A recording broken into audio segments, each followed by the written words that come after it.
భారత్ పాకిస్తాన్ యుద్ధానికి రెడీ అయ్యాయి. ఈసారి భారత్ పాకిస్తాన్కి చుక్కలు చూపించడం ఖాయం. రెండు దేశాల సైన్యానికి ఒకటే తేడా. భారత్ అమ్ముల పదిలో దాదాపుగా 36 రాఫెల్స్ ఉన్నాయి. అటు పాకిస్తాన్ దగ్గర అమెరికాకు చెందిన అత్యాధునిక F-16లు ఉన్నాయి. కాకపోతే వాటికి మెయింటెనెన్స్ లేదు. కొన్నాళ్ల క్రితమే $400 మిలియన్ యుఎస్తో ఒప్పందం చేసుకుంది పాకిస్తాన్. వాటిని ఆధునీకరించాలి.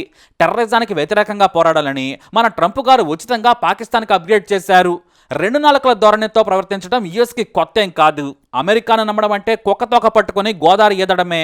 ఇటు మనతో స్నేహంగా ఉంటూ పాకిస్తాన్కు సాయం చేస్తోంది. అలాగే చైనా నుంచి J-17 టెక్నాలజీని తెచ్చుకుంది. ఆ టెక్నాలజీతో ఫైటర్ జెట్స్ను తయారు చేసింది పాకిస్తాన్. పైగా వాటిని అజర్బైజాన్, కెన్యా, నైజీరియా లాంటి దేశాలకు అమ్మింది. అయితే అవంత శక్తివంతమైనవేవి కావు. ఎటొచ్చి F-16లతోనే పాకిస్తాన్ బలంగా ఉంది. సర్జికల్ స్ట్రైక్ సమయంలో అభినందన దొరకడానికి కూడా కారణం ఈ F-16నే. అయినా కూడా MiG-21 బైసన్తో F-16నే కూల్చేశాడు. కాకపోతే మిగ్ను కూడా మరో F-16 కూల్చేసింది. కానీ మన దగ్గర ఉన్నది రాడార్కు దొరకదు. పైగా తన దగ్గరకు రాబోయే లేదా సమీపంగా వచ్చిన ఫైటర్ జెట్స్ను గుర్తించి పైలట్కు సంకేతం ఇస్తుంది.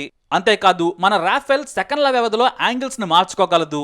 ప్రపంచంలోనే ది బెస్ట్ లెథల్ జెట్ ఫైటర్గా రాఫెల్కు పేరుంది. ఎయిర్ సుప్రిమసీలో కింగ్.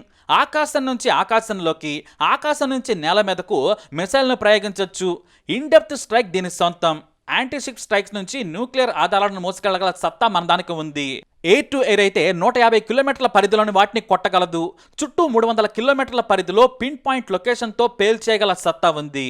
సింపుల్గా చెప్పాలంటే రాఫెల్ భారత్కు ఇప్పుడు పెద్ద బలం. గాలి కంటే వేగంగా 2 స్పీడ్తో వెళ్ళగలదు. అలాగే 2 ఇంజన్లతో పనిచేస్తుంది. ఒక ఇంజన్ ఫెయిల్ అయినా మరో ఇంజన్తో నడవచ్చు. మొత్తం రేడియస్ 3400 కిలోమీటర్ల పరిధిని ట్రావెల్ చేయగలదు. ఇక పాకిస్తాన్కు ఉన్న ఏకైక బలం F-16లు మాత్రమే. అంతకుమించి ఏవీ లేవు.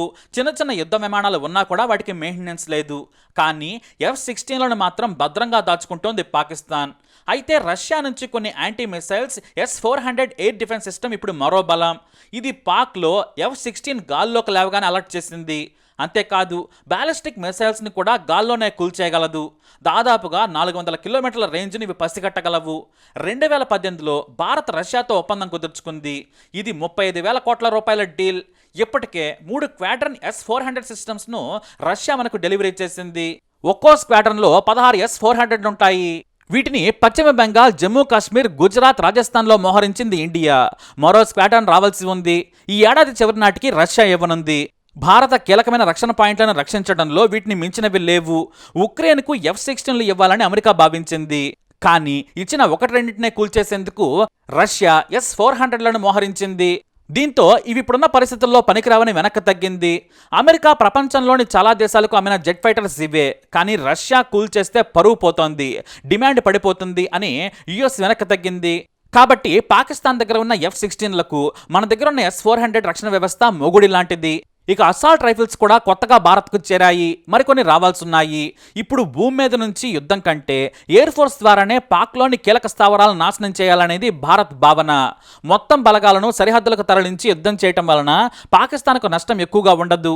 అందుకే ఇప్పటికే ఉన్న రాఫెల్స్, MiG-21, Sukhoi 30తో డ్రోన్ ద్వారా పాక్ పనిపట్టాలని భావిస్తోంది. దీంతో ఎయిర్ ఫోర్స్ ఎంత స్ట్రాంగ్గా ఉంటే విజయం అంత తొందరగా దక్కుతోంది. అయితే అమెరికా ఇచ్చిన F-16లే పాకిస్తాన్కు గర్వకారణంగా నిలిచాయి. వాటితోనే బలుపు చూపించుకుంటుంది. వాటిలో ఒకదానిని భారత్ కూల్చేసింది. అంటే మొత్తం 16 ఉండాలి. కానీ ఇప్పుడు 15 ఉన్నాయి. ఈ 15ని ఆధునీకరించేందుకు ఒప్పందం కుదుర్చుకున్నా కూడా ఇంకా అది మొదలు కాలేదు. అందుకే గత దశాబ్ద కాలం నుంచి వాటికి సాఫ్ట్వేర్ మాడిఫికేషన్స్ కూడా లేవు.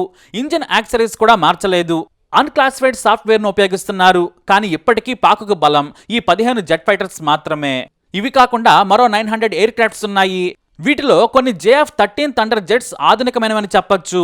మన మీద శత్రుత్వంతో చైనా ఉచితంగా పాకుకు తయారు చేయడం నేర్పించి ఇంజిన్లను సప్లై చేస్తోంది. చైనా కంపెనీ స్వయంగా పాకిస్తాన్లోనే ఆ దేశంతో కలిసి సంయుక్తంగా వీటిని ఉత్పత్తి చేస్తోంది. తినడానికి తిండి లేకున్నా కూడా ఆయుధాలను కొనుగోలు చేయడంలో పాకిస్తాన్ ఎప్పుడూ నిర్లక్ష్యం చేయలేదు. ఇక మన విషయానికి వస్తే గత 10 ఏళ్లలో ఇప్పటి వరకు కూడా మోడరైజేషన్ చేయలేదు. రాఫెల్లు కనీసం 120 కావాలని నాడు కాంగ్రెస్ ప్రభుత్వం ఆర్డర్ పెడితే వాటిని 36కు కుదించారు. ఈ పాటికి 100 ఉండుంటే భారత్ బలం ఎక్కడో ఉండేది. ఇటు పాకిస్తాన్ మనకంటే ముందే చైనాకు చెందిన J-35కు ఆర్డర్ పెట్టింది. 40 కొనుగోలు చేసేందుకు ఏర్పాట్లు కూడా చేసుకుంది. మన దేశ విస్తీర్ణానికి కనీసం రాఫెల్ యుద్ధ విమానాలు 400 కావాలి. ఎందుకంటే పాకిస్తాన్తో యుద్ధం చేస్తే మనం ఎక్కువ విస్తీర్ణాన్ని కాపాడుకోవాలి, రక్షణగా ఉండాలి. కేవలం 36 రాఫెల్స్తో మనం ఏం పోరాడుతాం? ఇక ఖర్చు అంటారా, అదేమీ పెద్ద కాదు. అదానీ అంబానీలు ఒక సిమెంట్ ఫ్యాక్టరీ కొన్నంత కూడా కాదు. ఎప్పుడూ 30,000 40,000 కోట్లు పెట్టేందుకు కూడా భయపడుతూ ఉంటారు. ఇప్పుడు పాకిస్తాన్ లాంటి పిచ్చుకుక్కతో మనం పోల్చుకోవాల్సిన పరిస్థితి ఎందుకు వచ్చిందంటే నాయకుల నిర్లక్ష్యమే. మన దేశంలో కొంతమంది దగ్గర లక్షల కోట్లు పోగుబడి ఉన్నాయి, కానీ సైన్యాన్ని ఆధునీకరించేందుకు మాత్రం మనసు రాదు. చైనా మనకంటే 100 ఏళ్ల ముందుంది.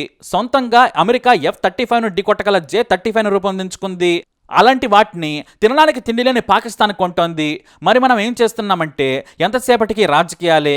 వాణ్ణి గెలకాలి, వీణ్ణి గెలకాలి, ఓట్లు సంపాదించుకోవాలి. అభివృద్ధి టెక్నాలజీని పెంచుకుందామన్న సోయైతే లేదు. అందుకే ఇలాంటి సమయాలు చూసుకొని పాకిస్తాన్ పిచ్చి కుక్కై రెచ్చిపోతుంది. అయినా మన దాటికి నిలబడలేదు. సరిగ్గా భారత్ ఫుల్ టైం యుద్ధానికి దిగితే మాత్రం నెల రోజులు కూడా పాకిస్తాన్ నిలబడలేదు. ఎందుకంటే రోజుకు 1000 కోట్ల పైనే ఖర్చు పెట్టాల్సి ఉంటుంది. అంత డబ్బు పాకిస్తాన్ దగ్గర లేదు. కేవలం ఆయుధాలు పోగేసుకుంది, కానీ మ్యాన్ పవర్ లేదు. అంతకుమించి ఇన్ఫ్రాస్ట్రక్చర్ లేదు. ప్రధాని మోడీ వచ్చిన తర్వాత చేసిన గొప్ప పని MiG-21లను బీస్టులుగా మార్చడమే. రాఫెల్ రాకముందే ఎయిర్ ఫోర్స్ బీస్ట్గా మార్చారు అధికారులు. 1999 కార్గిల్ వార్లో విజయం సులభంగా రావడానికి కారణం ఇవే. అయితే సాంకేతికంగా చాలా పాతవి. వీటిని అప్గ్రేడ్ చేసింది సైన్యం. మల్టీ డైమెన్షనల్ అటాక్కి ఇప్పుడు ఇవి సిద్ధంగా ఉన్నాయి. అది కూడా air chief marshal B S Dhanoa ఒత్తిడి చేశారు. మన శత్రువుల కంటే మనం చాలా వెనుకబడి ఉన్నాం.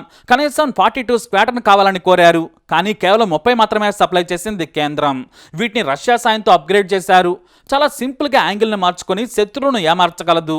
కొత్తగా మార్చిన మిక్స్లో గ్లాస్ కాక్పిట్, డిజిటల్ స్క్రీన్స్తో పాటు స్మూత్ ఇంజిన్తో సూపర్గా మార్చేశారు. అత్యంత నమ్మకమైన యుద్ధ విమానంగా MiG-21కు పేరు. 1999లోనే 15,000 ఫీట్ల కింద ఉన్న టార్గెట్ను పర్ఫెక్ట్గా పేల్చేసింది. దీంతో ఇవంటే మన పైలట్లకు ఎంతో ఇష్టం కూడా. నడపడం కూడా చాలా సులువు. వీటిని నడిపేందుకు పోటీ పడుతుంటారు కూడా. అయితే ఎయిర్ ఫోర్స్ పరంగా భారత్దే పైచేయి. కాకపోతే మన దరిద్రం ఏంటంటే బెగ్గర్ కంట్రీతో పోల్చుకోవాల్సి రావటం. మన ఆర్థిక వ్యవస్థ ఎన్నో రెట్లు పెద్దది. ఇంకా సింపుల్గా చెప్పాలంటే ఒక్క అదానీ ఆదాయం అంత లేదు పాక్ మిగులు బడ్జెట్. అలాంటిది మనం ఎక్కడుండాలి? అమెరికా సరసన ఉండాలి, కానీ లేము. ఎందుకంటే సైన్యం మీద ఖర్చు పెట్టేందుకు మన వాళ్ళు వెనకడుగేస్తుంటారు. అదే ఎన్నికల్లో 1,00,000 కోట్లు ఖర్చు పెట్టమన్నా పెట్టేస్తారు. పైకేమో భారీగా రక్షణకు బడ్జెట్ కేటాయించామని చెబుతారు, కానీ అవి జీతాలు పెన్షన్లకు ఇస్తున్నారనే విషయం తెలుసుకోవాలి. ఇకనైనా సరే డబ్బులు ఖర్చైనా వృధా అయినా సరే భారీగా ఆధునిక యుద్ధ విమానాలను మనం కుప్పలుగా పోగేసుకోవాల్సిందే. భవిష్యత్ ఎలా ఉంటుందో ఎవరికీ తెలియదు.